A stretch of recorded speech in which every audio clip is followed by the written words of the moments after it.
যদি আমরা 90% মুসলমান সাম্প্রদায়িক হতাম, এই দেশে একটা হিন্দু খ্রিস্টান বৌদ্ধ থাকতে পারত। আজকে তারা আছে, তারা এমপি হচ্ছে, মন্ত্রী হচ্ছে, চেয়ারম্যান হচ্ছে, বিশেষ ক্যাডার হচ্ছে। আমরা সাম্প্রদায়িক নই বলেই তারা হতে পারছে, না হলে একটা হিন্দু একটা খ্রিস্টান এদেশে থাকতে পারতো না। আজকে তাদেরকে আমরা ভালোবাসা দেই, ইসলাম আমাদের শিখালো যেই জিনিসটা আমরা দিচ্ছি, আর তোমরা আমাদের বুকের উপরে থেকে আমাদের হত্যা করো, আমাদেরকে মারো, আমাদের ভাইদেরকে নির্যাতন করো। হুঁশিয়ারি করে দিচ্ছি, মুসলমানদের রাগায়ও না। এই মুসলমান যদি ঐক্যবদ্ধ হয়, বাংলাদেশে একটা বেধর্মীর জায়গা থাকবে না, থাকবে না, থাকবে না। ঠিক কিনা বল? এর জন্য আমাদেরকে ঐক্যবদ্ধ থাকতে হবে। সম্মানিত উপস্থিতি, মুসলিমরা আজকে আল্লাহর আইনের পেছনে না থাকার কারণে আজকে আপনার ভাইকে ওই ফিলিস্তিনে যাবেন, ফিলিস্তিনে গাজায় কি পরিস্থিতি করছে, তার পরিস্থিতি না এখন হয়ে গেছে আপনার ফরিদপুরের মধুখালীতে। মুসলিমদের এখন যত দোষ, তাদের পেছনে হামলা মামলা, অথচ যারা হত্যা করলো তাদের বিরুদ্ধে কোনো অ্যাকশন নেওয়া হলো না। এমপি মুসলমান নামধারী একজন এমপি, সেও এখন হিজড়া হয়ে বসে আছে, মুসলমানের পক্ষে কাজ করার অধিকার তার নাই। দেখে মনে হয় সবগুলো ইন্ডিয়ার দালাল। আলহামদুলিল্লাহি নাহমাদুহু ওয়া নাস্তাঈনুহু ওয়া নাস্তাগফিরুহু ওয়া নাউযু বিল্লাহি মিন শুরুরি আনফুসিনা ওয়া মিন সাইয়্যাতি আ'মালিনা। من يهده الله فلا مضل له ومن يضلل فلا هادي له ونشهد أن لا إله إلا الله وحده لا شريك له ونشهد أن سيدنا وحبيبنا ومولانا محمدا عبده ورسوله الذي أرسله بالحق بشيرا ونذيرا وداعيا إلى الله بإذنه وسراجا منيرا. فقد قال الله تعالى في كلامه المجيد وفرقان الحميد. সকলে পড়ি আউযু বিল্লাহি মিনাশ শাইতানির রাজীম. বিসমিল্লাহির রাহমানির রাহিম. ওয়া মা নাকামু মিনহুম ইল্লা আইয়ুমিনু বিল্লাহিল আজিজিল হামিদ.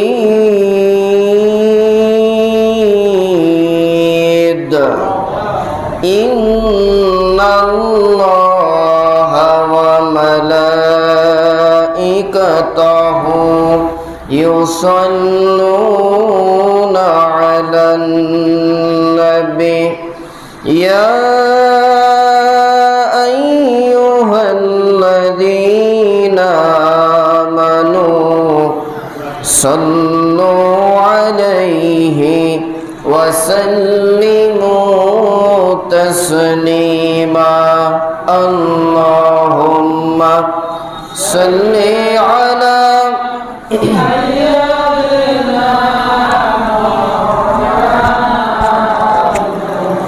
وعلى آل سيدنا.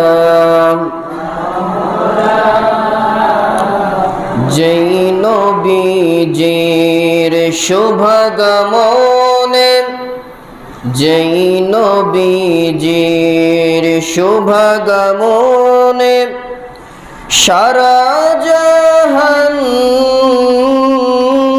উজালা, সেই নবীজির দুরূদ পড়ে মিটাও মনের প্রেম জ্বালা. আল্লাহুম্মা সাল্লি আলা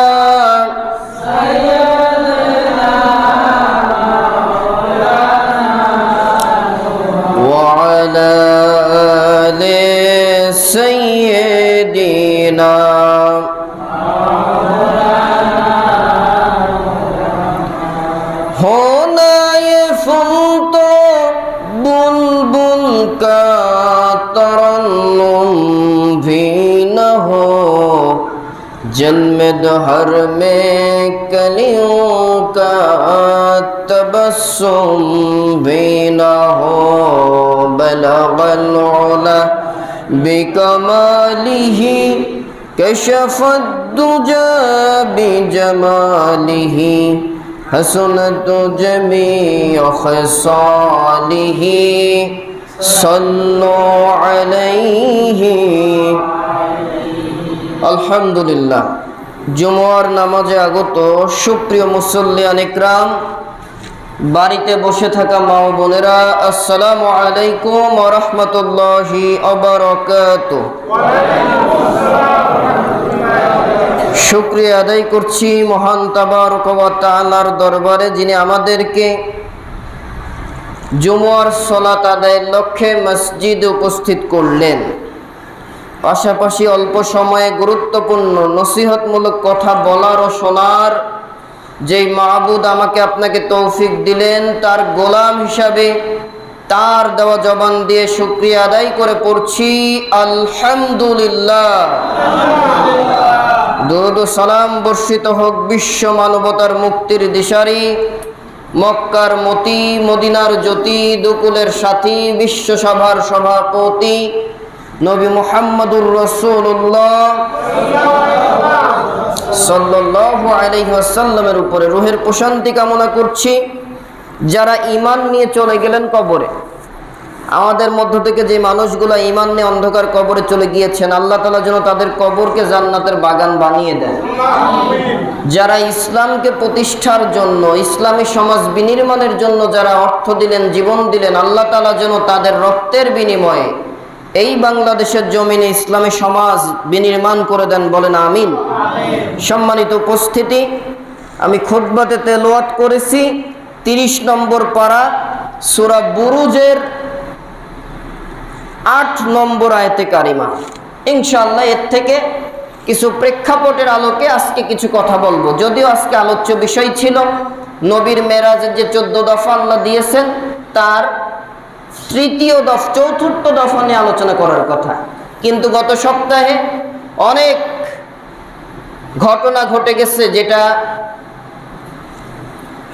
এই মুসলিম জাতির আশাতীত ছিল না। এরপরে আগামী শুক্রবার আসার আগেই আপনার একটি বিশেষ দিবস আছে, এই নিয়ে আমরা কিছু কথা বলবো। তার আলোকেই সূরা বুরুজের 8 নম্বর আয়াতে কারিমা তেলাওয়াত করেছি। আসুন কাল বিলম্ব নয়, আমরা আলোচনাতে চলে যাই। আমার সাথে প্রত্যেকে তেলাওয়াত করবেন, না পারলেও জবান নাড়াবেন, ঠোঁট নাড়াবেন, যাতে আল্লাহ কোরআন তেলাওয়াতের নূর আমাদের অন্তরে পথিত করে দেন, বলে আমিন। জবান ছেড়ে পড়ুন আউযু বিল্লাহি মিনাশ শাইতানির রাজিম। বিসমিল্লাহির রাহমানির রহিম। ওয়া মা নাকামু মিনহুম ইল্লা আইয়ুমিনু বিল্লাহিল আজিজিল হামিদ।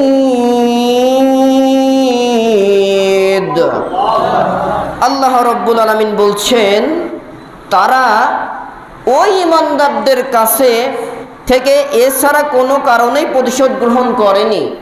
ওই কাফেরেরা ওই ইমানদারদের কাছ থেকে যেই ইমানদারদের কষ্ট দিয়ে যেই প্রতিশোধটা গ্রহণ করেছিল, তার কোনো কারণই ছিল না। কারণ ছিল একটা, ইমানদারেরা বিল্লাহিল আজিজিল হামিদ, একত্ববাদ আল্লাহর প্রতি স্বীকৃতি দিয়েছিল। এটি ছিল ইমানদারদের দোষ কাফেরদের চোখে।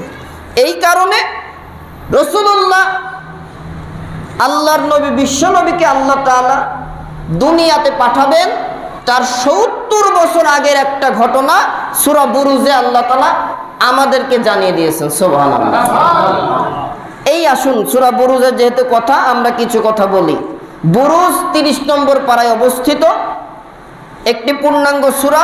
আয়াতে কারিমা আছে মোট 22টি। কতটি আয়াত? 22টি। বুরুজ শব্দের অর্থ গম্বুজ বিশিষ্ট আকাশ বা এমন একটা ঘর, যেই ঘরের ভেতরে দুনিয়ার কোনো প্রাণী এমনকি বাতাস পর্যন্ত ঢুকতে পারবে না, এমন সুরক্ষিত একটা ঘর। আল্লাহ তাআলা প্রথমেই এই সূরাতে কসম কেটে বলছেন ওয়াস-সামা'i যাতিল বুরুজ, শপথ প্রথম আসমানে ওঠার জন্য একটা সুরক্ষিত একটা ঘর আছে, কামরা আছে। এখানে আল্লাহর কোনো সৃষ্টি আল্লাহর ইচ্ছা ব্যতীত ঢুকতে পারে না, এবং এই রকম সৃষ্টি দুনিয়ার কেউ সৃষ্টিও করতে পারবে না। এই কারণে আল্লাহ যেহেতু বিশেষ সৃষ্টি, সেজন্যই প্রথমে আল্লাহ শপথ করলেন ওয়াস-সামা'i যাতিল বুরুজ, শপথ গম্বুজ বিশিষ্ট আকাশের। ওয়াল ইয়াউমিল মাউউদ, শপথ সেই দিনের যেই দিনের ওয়াদা করা হয়েছে বান্দাবান্দি তোমাদেরকে হিসাব নিকাশ করা হবে। সেই দিন কোন দিন? কিয়ামতের দিন। ওয়াশ-শাহিদ, শপথ সাক্ষীর, ও মাশহুদ, এবং পরিদিষ্ট হয়েছে। এখানে শাহেদ মাশহুদ দিয়ে শুক্রবারের শপথ করা হয়েছে, অনেক মুফাসসিরিন ইকরাম বলছেন। তবে এই আয়াতে কারিমার পরবর্তী আলোচনার আলোকে বলা যায় ওয়াশ-শাহিদু ওয়া মাশহুদ দ্বারা আল্লাহ তাআলা বুঝিয়েছেন ওই সময় ইমানদারদেরকে যারা নির্যাতিত হতে দেখেছিল, সেই সাক্ষীগণ যারা সাক্ষী দিয়েছে আর যারা প্রত্যক্ষদর্শী হয়েছে, তাদের দেখা এবং শোনাকে পরিদিষ্টকে আল্লাহ তাআলা শপথ করে এইবার আল্লাহ পাক বর্ণনা করছেন, ও রাসূল আপনি দুনিয়াতে আসেন নাই, 70 বছর আগের একটা ঘটনা ঘটে যায়। ঈসা নবীকে আমি তুলে নিলাম প্রথম আসমানে, ঈসা নবীও নাই, আপনি রাসূলুল্লাহ আসেন নাই। দীর্ঘ সময় উম্মত ঈসার উপরে নাজিল করেছি কোন কিতাব? ইনজিল কিতাব। এই কিতাবের অনুসারী ছিল মুষ্টিময় কিছু আমার প্রিয় বান্দারা। আর ওই সময়ের একটা স্বৈরা শাসক ছিল, বাদশা ছিল, জালেম বাদশা ইউসুফ জুনাওয়াজ। আর বাদশা যারা বাদশাহিত্ব পালন করেছে, তাদের অধিকাংশ নীতিই তাদেরকে যদি তার এলাকার প্রজারা মনিব হিসাবে স্বীকার করত, বাদশা খুব খুশি হতো। যাদের ধর্মীয় জ্ঞান নাই, আল্লাহ প্রদত্ত ওহির জ্ঞান যাদের ভেতরে থাকে না, তারা দেখবেন যখন ক্ষমতা পায় তাদের যত মানুষ বাহবা দেয় তত তারা ফুলতে থাকে। ফোলা বুঝেন তো? হ্যাঁ। আর এই ফোলার কারণে আল্লাহ তাআলা কি বলেছে ও জীবনেও পড়ে না, জীবনেও বোঝে না, কখনো মানে না। মানুষ ওলামা একরাম যদি তাদের বোঝাতে যায়, উল্টা তাদের হাতে হাত করা দেয়। এই ইউসুফ জুনাওয়াজ, এই জালেম বাদশা, নবীজি দুনিয়াতে আসার কত বছর আগের ঘটনা? প্রায় 70 বছর আগের ঘটনা। আল্লাহ তাআলা নবীকে বলছেন, নবী দেখেন আপনি নাই, ঈসাও নাই, উম্মতেরা আমার ইমানদাররা কিভাবে ইমানটা রক্ষা করে গেছে আর আমি তাদের কিভাবে সাহায্য করে গেছি নবী শোনেন। আপনাকে শোনালাম, কোরআনে নাজিল করে দিলাম সূরা বুরুজের ভেতরে, কিয়ামত পর্যন্ত আপনার উম্মতেরা শুনবে। যারা ইমানদার আছে, এই রকম ইমান নিয়ে যদি যারা চলতে থাকে, আমি ইউসুফ জুনাওয়াজকে পতন করে দিয়ে ইমানদারদের যেমন আমি আল্লাহ আসমান থেকে সাহায্য পাঠিয়েছিলাম, কিয়ামত পর্যন্ত নবী আপনি তো থাকবেন না, আপনি চলে যাবেন। আপনার উম্মতদেরকে আমি আল্লাহ নিজ দায়িত্বে প্রয়োজন হলে আসমান থেকে ফেরেশতা দিয়ে বাঁচিয়ে দেব। ক্ষমতাটা কার? আল্লাহ রাব্বুল আলামিন এইবার বর্ণনা করছেন, ও নবী শোনেন, আপনার জন্মের 70 বছর আগে ইমানদারদের সাথে কি ঘটনা ঘটেছিল। কুতিলা আসহাবুল উখদুদ, ইমানদারদের জন্য গর্তের লোকদের ধ্বংস করে দেওয়া হয়েছিল। কোন গর্তের লোকেরা? যেই গর্ত করে যেখানে ইমানদারদেরকে তারা নির্যাতন করেছে, দুনিয়ার থেকে বিদায় করে দিয়েছিল যারা, ওই সকল জালেমদেরকে আমি আল্লাহ তাআলা ধ্বংস করে দিয়েছিলাম। সুবহানাল্লাহ। আন-নারি যাতিল ওয়াকুদ, ধ্বংস করে দেওয়া হয়েছে আগুনের কুণ্ডলী যা জ্বালানি দ্বারা পরিপূর্ণ ছিল। ইমানদারদের জন্য গর্ত করলো, ইমানদারদেরকে আগুনে পোড়ানোর জন্য আগুনের কুণ্ডলী বানানো। আর এই আগুন দ্বারা আমি আল্লাহ তাআলা ওই জালেমদেরকেও পুড়িয়ে মেরেছি। সুবহানাল্লাহ বলেন। ইযহুম আলাইহা কুউদ, বিশেষ করে যখন তারা নিজেরা তার পাশে বসা ছিল। وهم على ما يفعلون بالمؤمنين شهود। এই লোকেরা ইমানদারদের সাথে যা করেছিল তা প্রত্যক্ষ করছিল। তার মানে কিছু সংখ্যক মানুষ আছে দেখবেন ওদের কাজ হাতে তসবিহ দিয়ে টিপা, মসজিদে মসজিদে থালা বাসন টইটুপলা নিয়ে ঘোরা, আর ওদের মূল বক্তব্য থাকে যে যা করে করুক গা, লা ইলাহা ইল্লাল্লাহ, আমরা কোনো ঝামেলাই নাই, আমরা মসজিদে এইভাবে দাওয়াতি কাজ করলে আল্লাহ সন্তুষ্টি অর্জন করতে পারবো। ওদের কাজ দেখে আর আল্লাহর কোরআন আর হাদিস রাসূলের সুন্নাহ দেখে পড়ে আমরা যা বুঝি, আল্লাহর আযাবের ফেরেশতারা ওদের ডাক দিয়ে বলে তোরা আই মর আগে কবরে, তারপর দেখি তোর কি করা যায়। কথা কি বুঝলেন ভাই? এখনো এই সমাজে এমন কিছু মানুষ আছে, কিছু হুজুর আছে, কিছু দাড়িওয়ালা টুপিওয়ালা আছে, যারা নিজের স্বার্থে সম্পদ রক্ষার্থে অনেক সময় তসবি হাতে ঘরে তসবি বাদ দিতে, এক চুলো তসবি রেখে দিতে বাদ দেয় না, পায়খানায় গেলেও মনে হয় তসবি নিয়ে বেড়ায়। আবার মাঝে মাঝে 1 চিল্লা 2 চিল্লা 3 চিল্লা দেওয়ার জন্য মসজিদে পিকনিকের জায়গা বানাই নাই। এই সকল বেয়াদবেরা এরা ঘোষণা দেয় যে যা করে করুক গা, লা ইলাহা ইল্লাল্লাহ, আমরা কোনো ঝামেলাই নাই। ওই জামানাতেও ছিল এইরকম মুনাফেক, এই জামানাতেও আছে তো এইরকম। ওদের জায়গা মসজিদে ঘোরা, তার মানে মসজিদে ঢাকতে গেলে তো আর ভাড়া দেওয়া লাগে না, বাথরুম ইউজ করতে গেলে তো আর কষ্ট করা লাগে না, আর মসজিদের বাথরুম ভালোই থাকে। আর এসি থাকলে তো এসি ইল্লা মাশাআল্লাহ, গরম করলে এসি চালাবে, ফ্যান চালাবে, শুধুমাত্র খাবারের টাকা দিয়ে রমরমাট করে খাবে। পিকনিকের জায়গা মসজিদে বানায়। এই সকল মুনাফিকদেরকে কোন মসজিদে ঢুকতে দেওয়াটাই ঠিক না। এদেরকে মসজিদের দরজায় আসলে বিদায় করে দিতে হবে। আমাদের মসজিদে এই থাকার জায়গা না, বেরোই যান। যদি তাবলীগের কাজ করতে আসেন রুম ভাড়া করে থাকেন, মসজিদে থাকতে পারবেন। স্পষ্ট কথা, মসজিদে কোন রকমের কোন ব্যক্তিকে থাকতে দেওয়া যাবে না। যেই মসজিদের ইমাম, তাকে যেখানে মসজিদের রুমের ভেতরে থাকার অনুমতি দেওয়া হলো না, সেখানে আপনি কোন জায়গার কোন পীর সাহেব কেবলা, আপনাকে মসজিদে থাকতে দেওয়া হবে? কথাকে বুঝাতে পারলাম আমি? আমার দিকে তাকান, লুক এট মি প্লিজ। মসজিদের ইমাম, মসজিদের খতিব, মসজিদের মুয়াজ্জিন, এমনকি মুসল্লিরা এতেকাফ করা ছাড়া যদি মসজিদে থাকতে তাদের না দেওয়া হয়, কোথাকার কোন পীর সাহেব টই টুকলা নিয়ে আসলো, তাবলীগ জামাতের কথা বলে মসজিদে ঢুকতে চাই, আপনি চাবি দিয়ে দেন, এই স্পর্ধা আপনাকে কে দিয়েছে? মসজিদ কি আপনার ঘর? আমার দিকে তাকান, মসজিদ কার ঘর? তারা আল্লাহর ঘর, আল্লাহর আইনে চলবে, আপনার আইনে তো চলবে না। আপনি কেন মসজিদে থাকতে আসলো কারা, তাদেরকে চাবিরে ঢুকালেন? আগামীতে যদি কোনো ব্যক্তি এরকম আসতে চায় বলে দিতে হবে আমাদের মসজিদে এইসব কাজ চলবে না, অন্য যেখানে পারেন সেখানে যান। পারবেন তো? রাগ করলেন মনে হয় নাকি? তাবলীগ জামাত নামে একটা গ্রুপ আছে না, এনাদের কাজ মসজিদে থাকা। মসজিদে এরকম থাকার কোনো বিধান নাই, ওনারা যেখানে পারে থাকবে, মসজিদে থাকতে পারবে না। সম্মানিত উপস্থিতি, আল্লাহ তাআলা বলছেন ওয়াহুম আলা মা ইয়াফআলুনা বিল মুমিনিনা শুহুদ। ইমানদারদেরকে যেখানে গর্তের ভেতরে জ্বালিয়ে পুড়িয়ে মারা হচ্ছিল, এক শ্রেণীর মানুষগুলো ছিল পিঠবাসন মানুষ, ওরা এটা প্রত্যক্ষ করছিল। ওয়ামা নাকামু মিনহুম ইল্লা আইয়ুমিনু বিল্লাহিল আজিজিল হামিদ। তারা এই ইমানদারদের কাছ থেকে এছাড়া অন্য কোনো কারণে প্রতিশোধ গ্রহণ করেনি যে তারা এক মহাপরাক্রমশালী ও প্রশংসিত আল্লাহর উপরে ঈমান এনেছিল। তার মানে ইমানদারদেরকে যারা পুড়িয়ে হত্যা করে শহীদ করেছিল তাদের আর কোনো দোষ ছিল না, তাদের একটাই দোষ ছিল, তারা স্বীকৃতি দিয়েছিল সকল ক্ষমতার উৎস আল্লাহ। জোরে আল্লাহ। আর আমার হায়াত মউতের মালিক কে?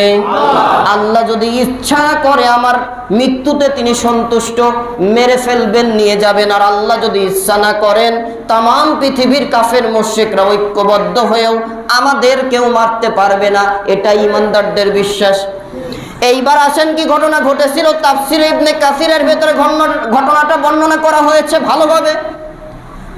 ইউসুফ জুনামাজ নামে একজন জালেম শাসক ছিল, আর ওই সময়ের যারা বাদশা ছিল তাদের বাদশাহিত্ব টিকানোর জন্য ব্যবহার করা হতো জাদুকর, গণক। এরা এদেরকে টিকিয়ে রাখত। তার সময়ের যেই জাদুকর ছিল, ওই জাদুকরের বয়স অনেক বেশি হয়ে গেছে, মৃত্যুমুখী। ইউসুফ জুনামাজকে ডাক দিয়ে বলে, মহাশয়, ও বাদশা মশাই, আমার তো বয়স শেষ, কখন মারা যাব জানি না। আপনি আপনার সমাজ থেকে, সাম্রাজ্যের ভেতর থেকে একজন সুদক্ষ বালককে আমাকে বাছাই করে দেন।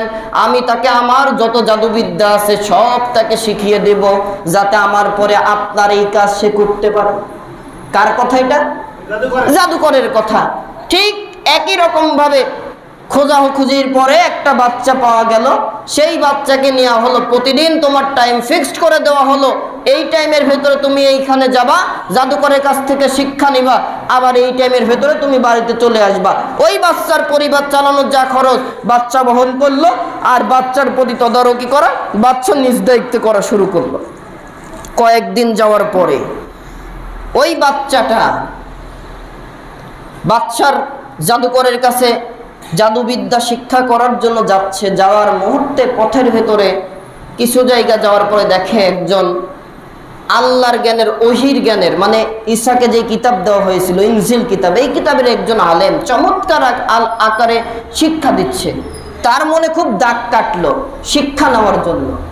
তিনি হুজুরের কথাগুলো শোনা শুরু করলেন, করে বাচ্চার খুব বিশ্বাস আসলো। প্রকৃতপক্ষে ইসলামের কথা যারা মনোযোগ দিয়ে কিছু শুনে শিক্ষা নিতে চায় তাদের কাছেই ভালো লাগে, আর যারা এর থেকে ভুল ধরতে চায় তাদের কাছে কোনোদিন কোরআনের কথা ভালো লাগে না।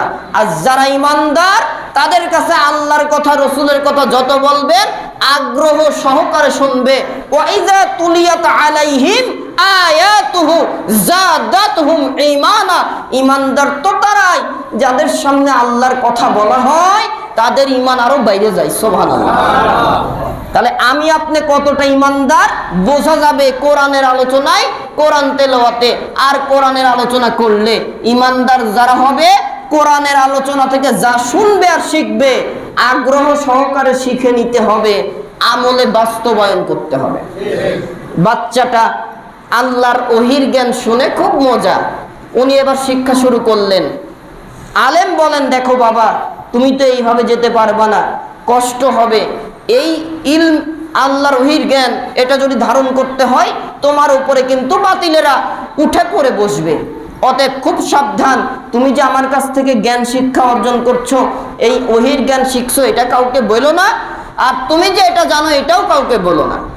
দীর্ঘ কিছুদিন যাওয়ার পরেই বাচ্চা একদিন পথের ভেতরে, বাচ্চার কাছে এখনো ক্লিয়ার না যে জাদুবিদ্যা যার কাছে শেখে সেই সত্য পথের না এই আলেম সত্য পথের। সত্য অন্বেষণে সেই বাচ্চাটা, ইমানদার বাচ্চাটা উদ্গ্রীব হয়ে গেছে। হঠাৎ একদিন পথের ভেতরে দেখে বড় একটা সাপ বা বড় একটা প্রাণী, জন্তু পথের ভেতরে পড়ে আছে, মানুষ যেতে পারছে না, ভয়ে ভীত। বাচ্চাটা সেখানে হাজির হয়ে দেখে আজকে সুযোগ পেয়েছে, আজকে কোন ধর্মটা সত্য, কোন মতটা সত্য এটা আমি পরিষ্কার হয়ে যাব। কিভাবে?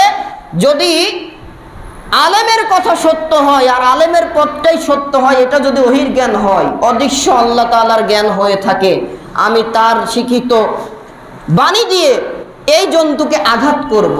যদি জন্তুটা ক্লিয়ার হয়ে যায়, পথ থেকে বুঝবো এটাই সত্য জ্ঞান। আর বাচ্চা আমাকে যে জাদুবিদ্যা শিখাচ্ছে সেটা কি? ভুল, মিথ্যা, প্রতারণা।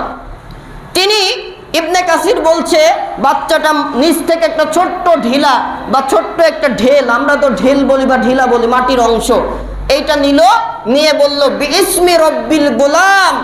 তিনি এতটুকু শব্দ দিয়ে ওই ঢিলটা ওই সাপ অথবা জন্তুর গায়ে আঘাত করলো, আর নিয়ত করলো বিইসমি, শুরু করলাম রব্বিল গোলাম, যিনি আমাকে সৃষ্টি করেছেন।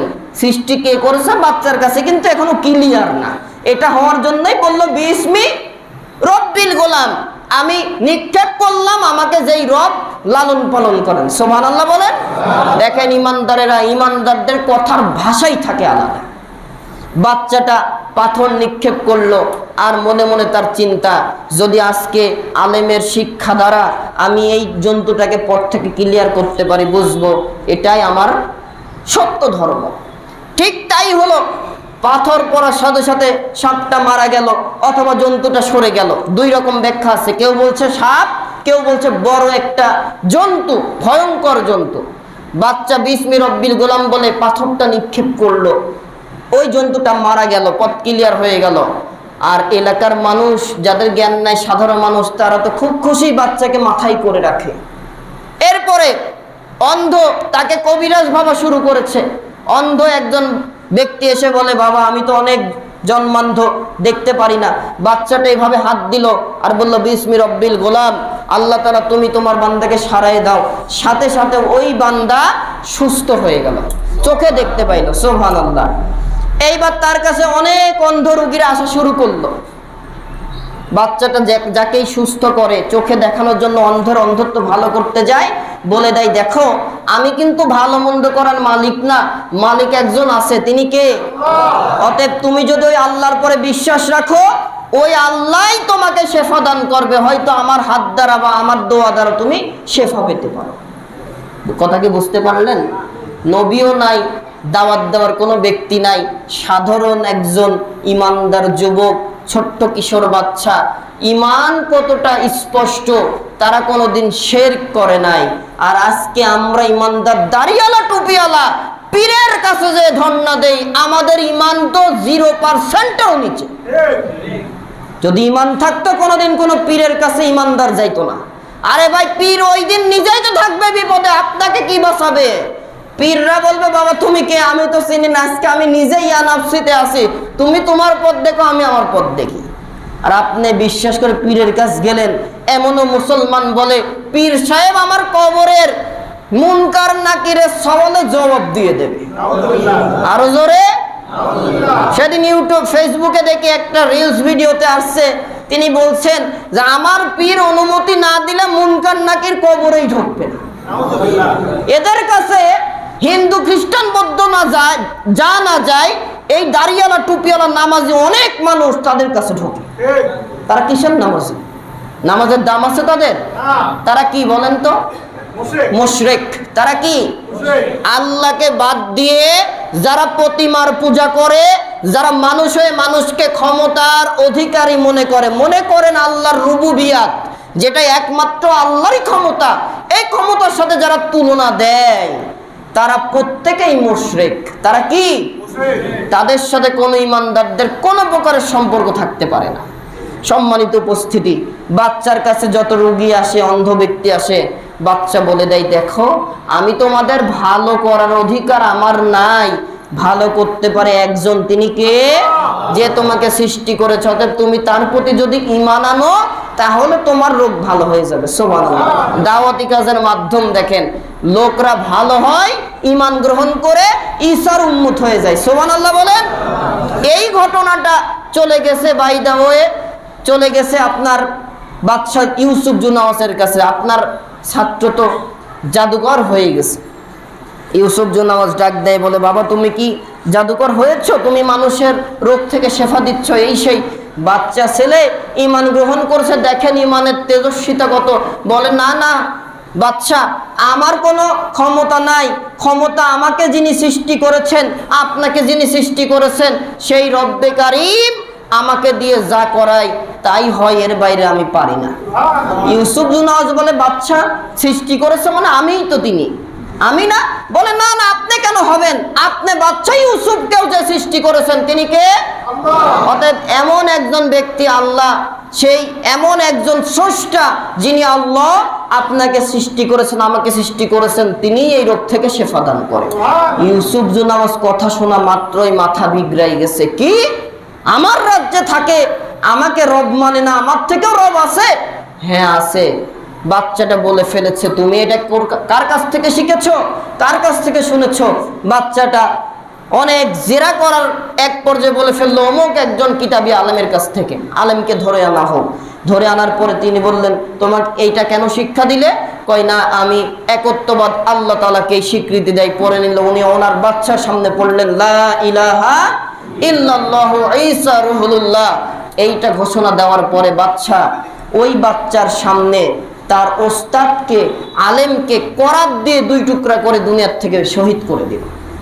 বাচ্চাকে বলা হলো, বাচ্চা দেখো, তুমি যদি এখনো আমার মতের সাথে আসতে না পারো, তোমার ওস্তাদকে যেভাবে হত্যা করা হলো, তোমাকে এর থেকেও বেশি নির্যাতন করা হবে। ইমানদারেরা ঘোষণা দেয়, ইমানের স্বীকৃতি যখন আমরা দিয়েছি, দুনিয়ার কোন জেল জুলুম হামলা মামলা আর ফাঁসির রশিকে ইমানদারেরা কোনোদিন ভয় করে না। ইমানদারদেরকে মিথ্যা মামলায়, মিথ্যা ভুয়া যুদ্ধ অপরাধীর মামলা দিয়ে, তাদেরকে নারী ধর্ষকের মামলা মিথ্যা ট্রাইব্যুনাল গঠন করে তাদেরকে শহীদ করার জন্য ফাঁসির রশিতে ঝুলাবে। রাষ্ট্রপক্ষের কাছে ক্ষমা চাওয়ার সুযোগ দিলেও সেটাকে তারা বৃদ্ধাঙ্গুলি দিয়ে দূরে সরিয়ে দেয়। দুনিয়ার মানুষ দেখে ইমানদার দাড়িওয়ালা টুপিওয়ালার গলায় তো দড়ি ঝুলেই যাচ্ছে, ইমানদারদের চোখে আল্লাহ তখন দেয় এই দড়ির মাধ্যমে, ফাঁসির দড়ির মাধ্যম দিয়েই আল্লাহর রসুলের দিদার, আল্লাহর সাথে দিদার তার জন্য অপেক্ষা করছে। তার মানে শাহাদতি মৃত্যু ইমানদারের কবুল হয়ে গেছে। আরো জোরে সুবহানাল্লাহ। বাচ্চা বলে, বাচ্চা আমার দ্বারা সম্ভব নেই ইমান থেকে চলে আসা। নির্যাতন শুরু হয়ে গেল, টর্চার শুরু হয়ে গেল। বাচ্চাকে ধ্বংস করার জন্য এক দলকে পাঠানো হলো, তা তোরা নিয়ে যাবি সমুদ্রের মাঝ বরাবর। যাওয়ার পরে ওই বাচ্চা যদি আমার মতে স্বীকার করে নেয় তাকে ছেড়ে দিবি, না হলে ওখানে ডুবিয়ে তোরা চলে আসবি। এই পর্যায়ে এক শ্রেণীর সৈন্যরা বাচ্চাকে নিয়ে জাহাজে করে চলে গেল সমুদ্রের ভেতরে। মাঝ বরাবর যাওয়ার পরে বলে, বাচ্চা দেখো এখনো বাচ্চার দিকে ফিরে এসো, না হলে তোমাকে হত্যা হতে হবে, এখানে মারা যেতে হবে। বাচ্চা বলে, তোমরা আমাকে হত্যা করতে পারবা না, আমার জীবন যদি তোমাদের এই কর্মকাণ্ডে আল্লাহ নিয়ে থাকতে রাজি হন তাহলে আমি মারা যাব, না হলে আমি মারা যাব না। ইউসুফ জুনামাসের সৈন্যরা এই কথা শোনার পরে বাচ্চাকে ফেলে দেবে কি? আল্লাহর পক্ষ থেকে সমুদ্রের ভেতরে নোটিশ জারি হয়ে গেছে, এমন তুফান শুরু হয়েছে। ইউসুফ জুনামাজের যত সৈন্য ছিল সব সলিল সমাধি ঘটে গেল। ইউসুফ জুনামাজ পানির ওপর দিয়ে ইউসুফ জুনামাজের দরবারে আবার হাসির। সুবহানাল্লাহ। আরো জোরে সুবহানাল্লাহ। বাঁচালেন কে? ক্ষমতাটা কার? তাবারাকাল্লাযী বিয়াদিহিল মুলকু ওয়া হুয়া আলা কুল্লি শাইইন কাদির। সাম্রাজ্য ক্ষমতার অধিকারী তো একমাত্র আমি আল্লাহর, আর কারো এই ক্ষমতা নাই, আমি আল্লাহ মহাপরাক্রমশালী। সুবহানাল্লাহ বলেন। ইউসুফ জুনামাজের মাথায় রাগ টকবক হয়ে গেছে। আবার এক শ্রেণীর সৈন্যদেরকে ডাক দিয়ে বলল, তোরা একে পাহাড়ে, সব থেকে উঁচু পাহাড়ে তুলবি, তোলার পরে ওইখান থেকে তোরা একে ফেলে দিবি। যদি সে আমার মতে স্বীকার করে নাই, আমাকে যদি রব মানে, তাহলে ছেড়ে দিবি, না হলে একে ওখান থেকে ফেলে মেরে ফেলবি। ইউসুফ জুনামাজ তার কথা মতো সৈন্যরা চলে গেল, পাহাড়ের উঁচু জায়গায় তুললো।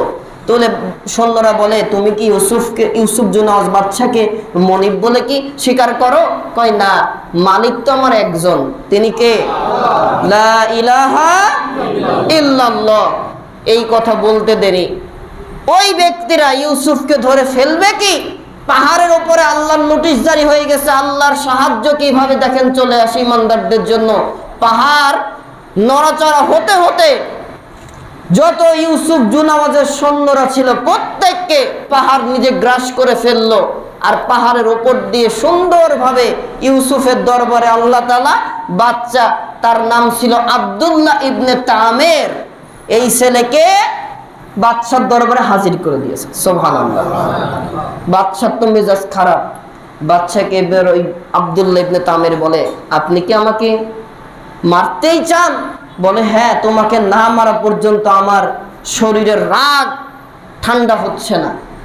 ঠিক আছে বাদশা, আপনি মারতে পারবেন আমাকে, তবে আপনি আপনার ক্ষমতা দিয়ে আমাকে মারতে পারবেন না। আমাকে মারতে গেলে আমার বলে দেওয়া পদ্ধতি অবলম্বন করে আপনি আমাকে মারতে পারেন। কি করতে হবে? আপনি আপনার তামাম রাজ্যের ভেতরে সকল মানুষদেরকে এক খোলা ময়দানে জড়ো হতে বলেন, সেখানে আপনি আমাকে মারার ব্যবস্থা করবেন। হাতে তীর নিবেন, তীরটা আপনি বিসমি রব্বিল গোলাম এতটুকু বলে ছুড়বেন, তাহলে আমি মারা যাব। তা না হলে আপনি এই পদ্ধতির বাইরে চললে কিন্তু আমাকে মারতে পারবেন না। ঠিক আছে, ইউসুফ জুনামাজ তাতেই রাজি। বাচ্চাকে মারার জন্য ঘোষণা দেওয়া হলো, অমুক দিন সাম্রাজ্যের অমুক দিন এই ইউসুফ জুনামাজ তলব করলো যে এই রাজ্যের যত মানুষ আছে তাদেরকে ওই ময়দানে হাজির হতে হবে, সেখানে একটা বিচার হবে। মানুষগুলো হাজির, কি আপমর গর্ভবতী নবপ্রসূত মারা তার শিশুকে নিয়ে হাজির হয়ে গেছে, বৃদ্ধ যুবক সকলে হাজির।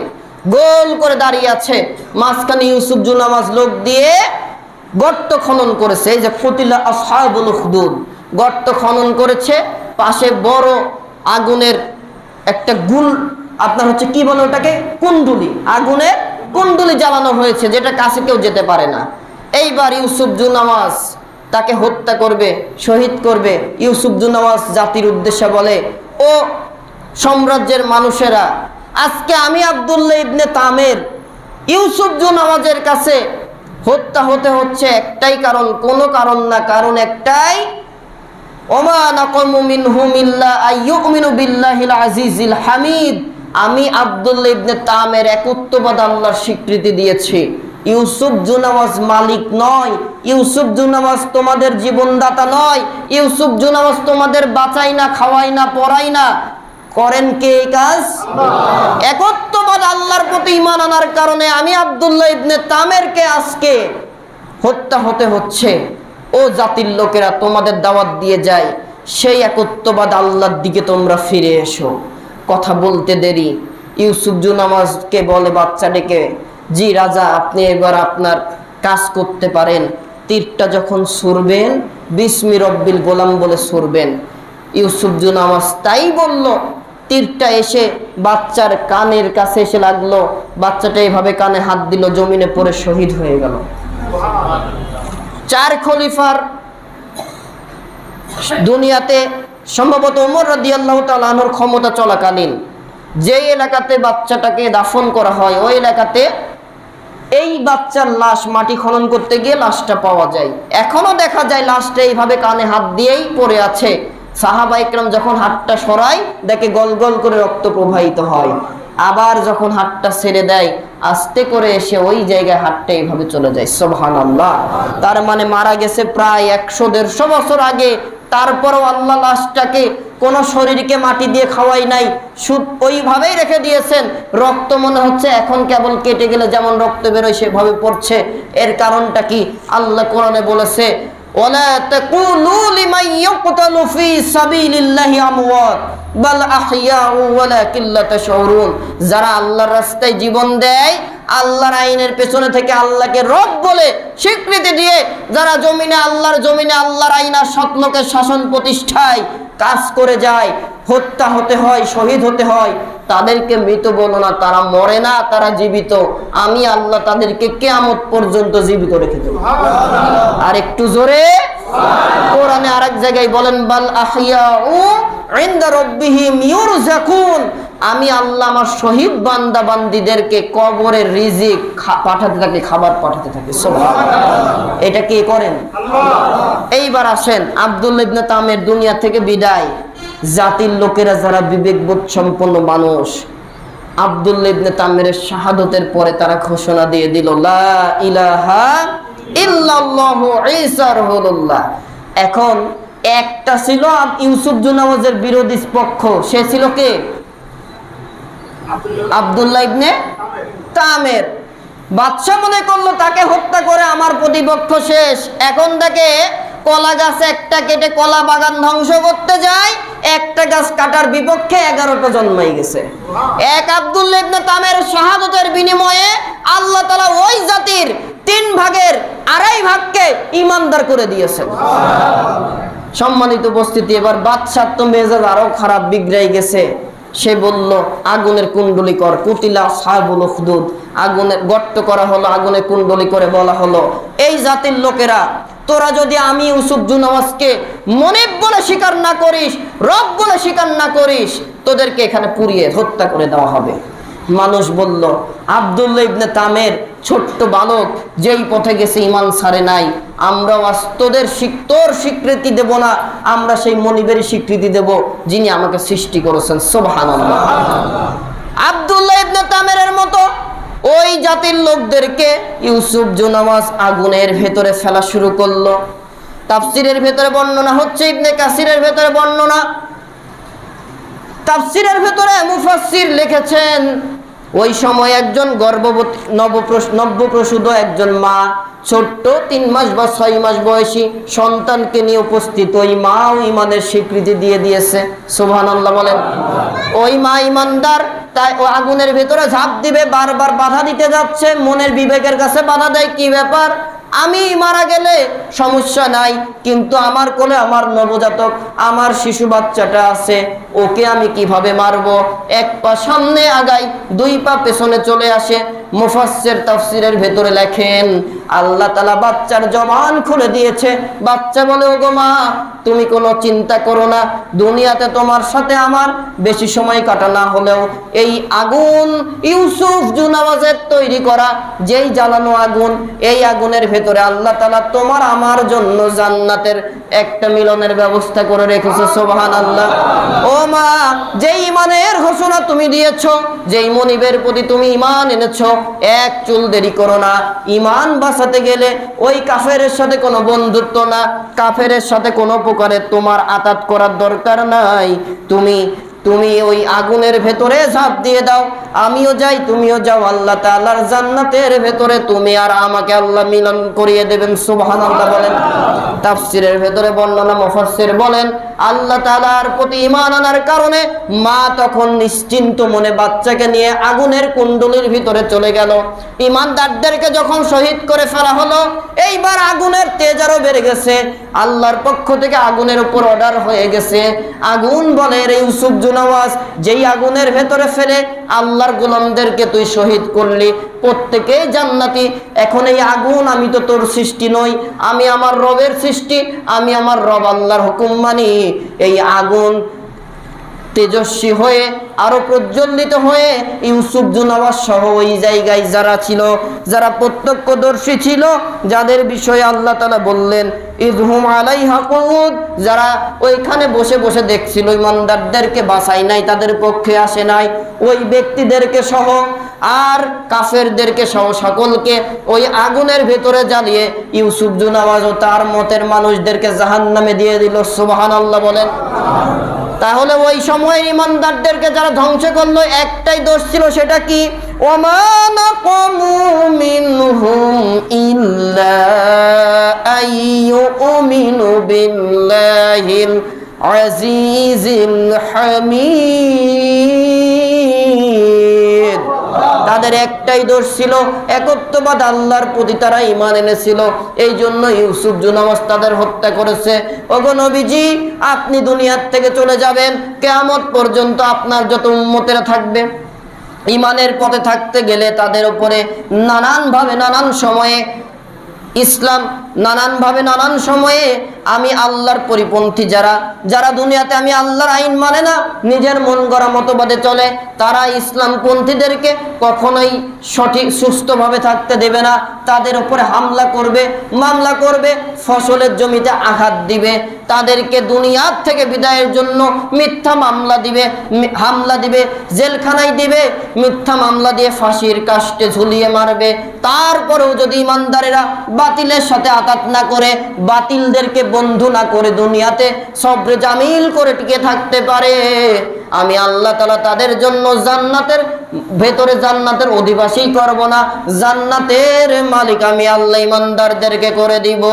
সুবহানাল্লাহ। তাহলে ওই রকম ঈমান আমাদের রাখার দরকার নাই। তাহলে আপনি সুখে থাকেন, দুঃখে থাকেন, কষ্টে থাকেন, যে অবস্থাতেই থাকেন, স্বীকৃতি দিতে হবে আল্লাহ আমার রব। আল্লাহ যদি আমার প্রতি এই অবস্থাতে সন্তুষ্ট থাকেন, আমি ইমানদার, এতেই খুশি। আমার মনে হয় রাগ করলেন আপনারা নাকি? কোনো সমস্যা? আমার দিকে তাকান। তাহলে আল্লাহর উপরে ঈমান অটল অবিচল, ঈমানের পথে অটল অবিচল হয়ে থাকতে হবে। পারবো তো ইনশাআল্লাহ? যারা ঈমানদার হয় তাদের বিষয়ে আল্লাহ তাআলার ঘোষণা আল্লাহ কোরআনুল কারিমে বললেন। আল্লাহ রাব্বুল আলামিন কোরআনুল কারিমের ভেতরে চমৎকার করে ঘোষণা দিচ্ছেন। সূরা মায়েদার 51 নম্বর আয়াতে কারিমায় আল্লাহ পাক বলেন, ইয়া আইয়ুহাল্লাযীনা আমানু লা তাত্তাখিযুল ইয়াহুদা ওয়ান নাসারা আউলিয়া বা'দুহুম আউলিয়াউ বা'দ। হে মুমিনগণ, তোমরা ইহুদি খ্রিস্টানদেরকে বন্ধুরূপে কোনোদিন গ্রহণ করো না। আল্লাহর নিষেধ, তোমরা ইমানদার, ইমানদারদেরকে বন্ধু বানাবা, কখনো কাফের মুশরিকদের সাথে বন্ধুত্ব করো না।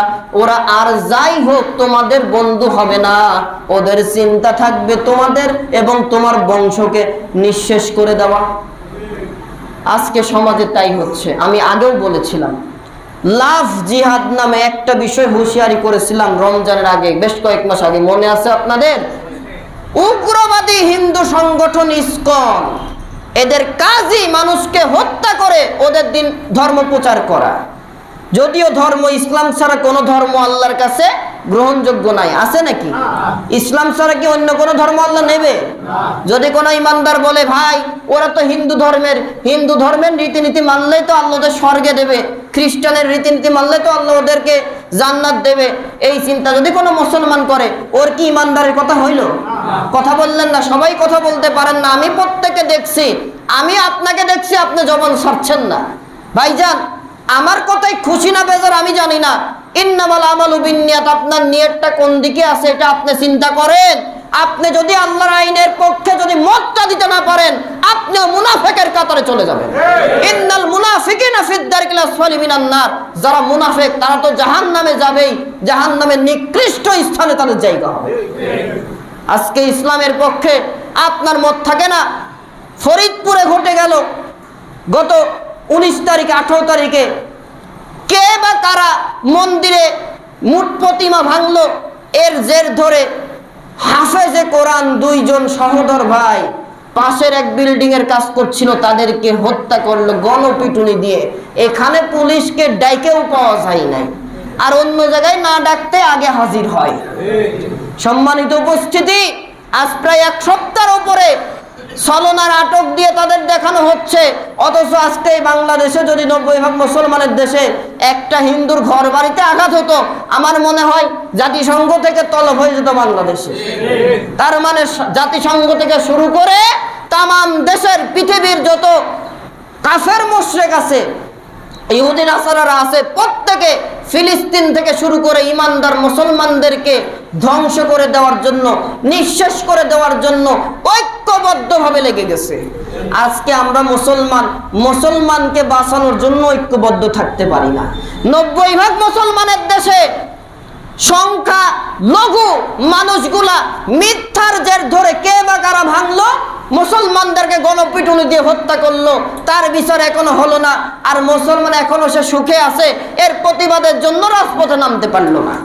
ফরিদপুরের মধুকালীতে ঘটে যাওয়া ঘটনায় রাজপথে যেই মানুষগুলা, মুসলমানের বাচ্চাগুলা যারা প্রতিবাদে নামলো, তাদেরকে আমার দেশের মুসলিমদের প্রতিনিধিত্ব করার জন্য যেই প্রশাসন তারা বিনা অপরাধে প্রতিবাদ করার জেদ ধরে যাদেরকে আটক করলো, প্রত্যেকে কিয়ামতের ময়দানে ওই স্বৈরা শাসকের যারা সহচর ছিল, স্বৈরা শাসকের যারা সৈন্য ছিল, যারা নিজের পেটটাকে শীতল রাখার জন্য স্বৈরা শাসকের তাবেদারি করেছে, এই জামানাতেও যারা ইমানদারদের মিছিলে মিটিংয়ে আঘাত করে, তারা প্রত্যেকে স্বৈরা শাসকের কাতায় দাঁড়িয়ে যেতে হবে। ওদের জান্নাতে যাওয়ার কোনো সুযোগ নাই। আপনি মুসলমান নাম দিয়ে আব্দুল মুতালিব, মান্নান, আব্দুল মান্নান, আব্দুল সাত্তার নাম দিয়ে যতই চলেন, আপনার ব্যাজে আপনাকে জান্নাত দেবে না। বাঁচতে গেলে আগে মুসলমানের পক্ষে কাজ করেন, আল্লাহর আইনের গোলামি করেন, তাহলে আপনি মাপ পাবেন। আজকে আপনারা রিপোর্টটা দেখবেন যে মধুকালীর ওই ঘটনার যারা প্রতিবাদ করেছে, প্রশাসন রাতের বেলায় গিয়ে তাদেরকে আটক করেছে। এই অবস্থা 90% মুসলমান আজকে আমরা এই দেশের মনে হচ্ছে রিফিউজি হয়ে গেছি, আর সংখ্যালঘু যারা তারা হয়ে গেছে দেশের মালিক। কথা দ্বারা আমি আপনাদের বোঝাতে চাই, ইসলাম ও মুসলমান যারা আমাদেরকে সাম্প্রদায়িক বলে আমাদেরকে যারা গালি দেয়, আমি কথা দ্বারা বুঝিয়ে দিতে চাই, আমরা কোনোদিন সাম্প্রদায়িক না। আমরা সাম্প্রদায়িক সম্প্রীতির দেশে থাকার এবং সাম্প্রদায়িক সম্প্রীতির সমাজে গড়ে তোলার চেষ্টা করি। যদি আমরা 90% মুসলমান সাম্প্রদায়িক হতাম, এই দেশে একটা হিন্দু খ্রিস্টান বৌদ্ধ থাকতে পারত।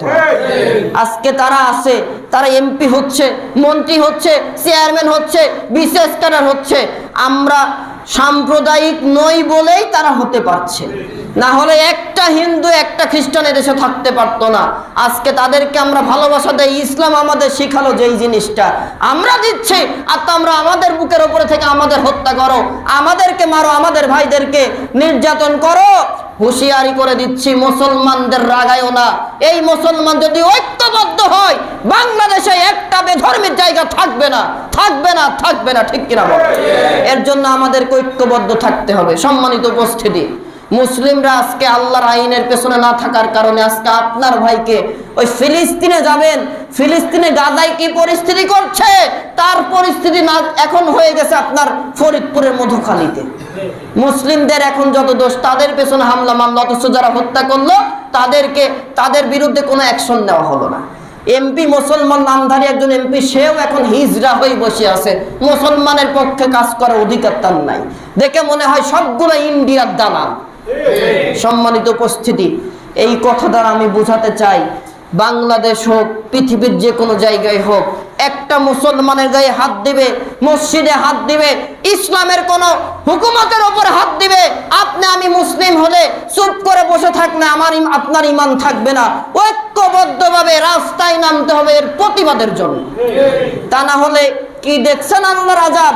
সামান্য তো আল্লাহ শুরু করেছে এই বছর, গেল 2-3 বছর করোনা দিয়ে, যার ভ্যাকসিন তো আবিষ্কার এখনো হয়নি, আর যার ভ্যাকসিন দিল এটাতে প্রত্যেকটা মানুষ অসুস্থ হয়ে গেছে। আমি কি কথা বুঝাতে পারছি? আবার এই বছরে তো আল্লাহ শুরু করে দিয়েছেন, খরার মৌসুম যাচ্ছে, বৃষ্টি নাই, মাঠে বোরিং আছে, বোরিং এ পানি তুলতে পারে না। বোঝেন না এগুলো আল্লাহর আযাব?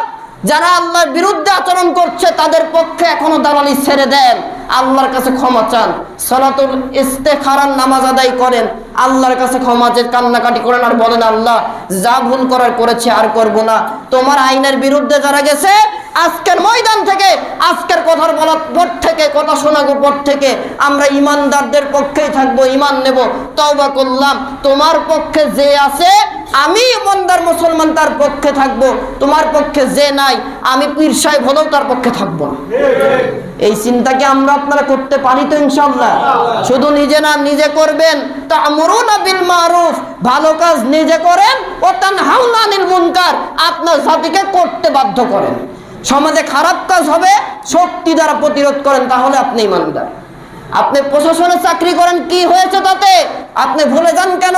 আপনার বেতন দেয় যে সরকার, সরকারের উপরও সরকার আছে, মহাসরকার, যার পরিবর্তন হয় না। তিনি কে? জোরে বলেন, আর একবার বলেন, একটু শাহাদাত আঙ্গুলি তুলে বলেন, সেই রবের নাম কি? যেই আল্লাহ আমার আপনার সৃষ্টি করেছেন, উনি যদি ওখান থেকে কোন দিয়ে নাজিল করে দেন, ফায়কুন দিয়ে, সরকারও শেষ, আপনিও শেষ হয়ে যাবে। অতএব গজব থেকে বাঁচতে গেলে তওবা করেন, ইস্তেখারা করেন, আলেমদের পক্ষে থাকেন, ইসলামের পক্ষে থাকেন, তাহলেই আপনি আল্লাহর গজব থেকে বেঁচে যাবেন। সম্মানিত উপস্থিতি, কয়েকটা ঘটনা ঘটে গেছে, যেটা বলেছিলাম, সালাতুল ইস্তেখারার নামাজ, বৃষ্টি অনয়নের জন্য নামাজ, এটা দেশব্যাপী আলেম ওলামা পড়ছে। ঢাকা বিশ্ববিদ্যালয়ে শিক্ষার্থীরা আয়োজন করতে গেছে, ঢাকা বিশ্ববিদ্যালয় কর্তৃপক্ষ বাধা দিয়েছে। মনে হয় যে সবগুলা ওই ইসকনের দালালিতে নেমেছে। এই কাজগুলো কোন দিকে যাচ্ছে? এরপরে আরেকটা নিউজ আপনাদের দেই, চট্টগ্রামের পাহাড়তলী চক্ষু হসপিটাল ও প্রশিক্ষণ কেন্দ্র, এখানে গত 2-3 দিন আগেই বোরকা ও নিকাবদের নিষিদ্ধ ঘোষণা করেছে। ইউটিউবে সার্চ দিয়ে পাবেন। বোরকার আইন দিয়েছে কে? মেয়েদের পর্দার আইন কে দিল? আপনি কোথাকার কোন সুফি দরবেশ, আপনি আইন বাদ দিবেন? আপনি যদি নিজেকে মুসলমান বলেন, আপনি মুসলমান না। ওনাকে যে মুসলমান বলবে, যে পর্দার আইন চাই না, তাকে যেই ব্যক্তি মুসলমান বলবে, ওর ইমানেও ঝামেলা আছে। কথা কি বুঝলেন ভাই? দেশ কোন দিকে যাচ্ছে দেখেন। আল্লাহর গজব তো কেবল শুরু, আরো আসবে। বাঁচতে গেলে এখনো সময় আছে, তওবা করে নেন, তওবাতান নাসুহা করেন, আল্লাহর কাছে তওবা করে ফিরে আসেন। আজ গান বাজনা মুসলমানের বাচ্চারা ছেড়ে দাও। লাভ জিহাদের নামে কথা বলছিলাম। এরপরে হলো গত 2-3 দিন আগে বেড়াতে গিয়ে খাদিজা নামের যেই মেয়েটা ধর্মান্তর হলো, হিন্দু ছেলের প্রেমে পড়ে, তার নাম দিল মিতু কর্মকার। এই মেয়েকে ডাক দিয়ে এনে হিন্দু ছেলে মেরে চলে গেল।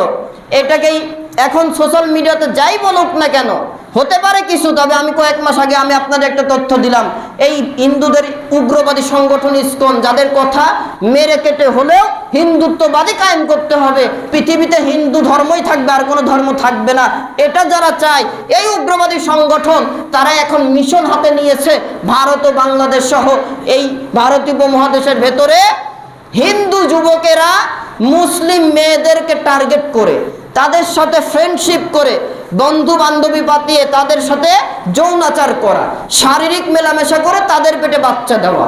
কেন? বীজ যেদিকে যাবে, গাছ যেমনই হোক না কেন, ফল কিন্তু ওই রকমই হবে। আপনি যদি কুমড়ার বীজ পোতেন, কোনোদিন লাউয়ের আশা করে লাউ পাবেন না, ও মিট কুমড়াই হবে। কথা কি বুঝছেন ভাই? যেই ব্যক্তি হিন্দু ছিল, ওর বীজ গেলে ও যতই মুসলমানের পেটে জন্মগ্রহণ করুক, ও যাবে কোন দিকে?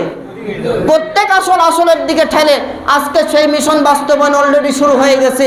হিন্দু ছেলেরা মুসলিম মেয়েদের সাথে বন্ধুত্ব করে, তাদেরকে দেখবেন মূল ডায়লগ থাকে, আমি তোমার কাছ থেকে ইসলাম শিখতে চাই। এটা ধোঁকা দেওয়ার প্রথম মাধ্যম।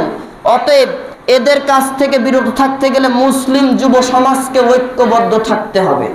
তোমরা নিজের ধর্ম ছাড়া অন্য ধর্মের মেয়েদের প্রতি আকৃষ্ট হও না, আর মুসলিম মেয়েরা হিন্দু খ্রিস্টান বৌদ্ধ কোনো বেধর্মীর সাথে প্রেম আলাপনে যেও না। মনে রাখো, তুমি শুধুমাত্র বিবাহ করার জন্য ধর্মান্তর হবা। তোমাকে ভালোবেসে কোনো বেধর্মী যদি ইসলামও গ্রহণ করে, উদ্দেশ্য যদি থাকে তোমার সাথে তোমাকে কাছে পাওয়া, তাহলে এই ধর্মান্তর হয়ে এক পয়সার লাভ নাই। ওই মুসলমান আল্লাহ একদিনও কবুল করবে না। ইসলাম গ্রহণ করতে হবে, আল্লাহকে ভয় করে আল্লাহর প্রতি ঈমান আনতে হবে, এরপরে মুসলিমের সাথে বিবাহ হতে পারে। কিন্তু শুধুমাত্র বিবাহের কারণে কোনো বেধর্মী ইসলাম গ্রহণ করলে সেই ইসলাম আল্লাহ কবুল করবেন। কথা বুঝলেন ভাই? তাহলে যেই চক্রান্ত হচ্ছে, এ থেকে আপনার সন্তানকে বাঁচানোর দায়িত্ব তো আপনার নাই? আছে। যদি থাকে আপনার ছেলে আপনার মেয়ের বন্ধু করা, আপনি বাবা, আপনি দাদা, আপনি চাচা, খোঁজ নেন, তাদের পেছনে হুঁশিয়ারি হন। আর মুসলিমের প্রতিনিধিত্ব যারা করছেন মুসলিম সমাজের ভাইয়েরা, ইসলামই শ্রেষ্ঠ ধর্ম, ইন্নাদ-দীনা ইনদাল্লাহিল ইসলাম, এই ইসলামের পক্ষে কাজ করে যান। আল্লাহর জমিনে আল্লাহর আইনের পক্ষে থাকেন। দেখেন, এই দেশে ইসলাম প্রতিষ্ঠা হলে মুসলিমরা আল্লাহর আইন মানবে। আল্লাহর আইন চালু হলে হিন্দু খ্রিস্টান বৌদ্ধ অন্য ধর্মের যারা আছে প্রত্যেকে এখন যে অধিকারে আছে তার থেকে বেশি অধিকার নিয়ে থাকতে পারবে। সাম্প্রদায়িক কোনো দাঙ্গা সেখানে থাকবে না। বিশ্বাস করেন তো এটা? যদি করেন তাহলে আপনি ইমানদার। আর এই পক্ষে যারা কাজ করে তাদের পক্ষে ঐক্যবদ্ধভাবে মুসলিমরা কাজ করতে হবে। আমরা তীব্র নিন্দা জানাই এবং বিচার প্রার্থনা করছি, বিচারের আশা রাখছি। না হলে আল্লাহর গজবের সম্মুখীন হয়ে যাবে এদেশের প্রশাসন এবং এই দেশের মানুষগুলা। ফরিদপুরের মধুখালীতে যেই গাজার মতো পরিবেশ হয়ে গেল, মুসলিমদের নির্যাতন, মুসলিমদেরকে মেরে ফেললো, এর বিচার যদি না করেন, খরা কেন আরো বেশি কিছু দিয়ে এই জাতিকে ধ্বংস হতে হবে। আল্লাহ জনের থেকে আমাদের বাঁচান, বলেন আমিন। যারা বিচারে আছে আল্লাহ যেন ওদের হেদায়েত দান করেন, এবং ফরিদপুরের উগ্রবাদী হিন্দু সংগঠন যারা মুসলিমদের হত্যা করলো, তাদের দৃষ্টান্তমূলক শাস্তি যেন এই দেশে কায়েম করার তৌফিক আল্লাহ তাদের দান করে, বলেন আমিন। যারা আমরা সুন্নত পড়ি নাই, পড়িনি, ও আখিরি দাওয়ানা আলহামদুলিল্লাহি রাব্বিল আলামিন। আসসালামু আলাইকুম ওয়া রাহমাতুল্লাহ।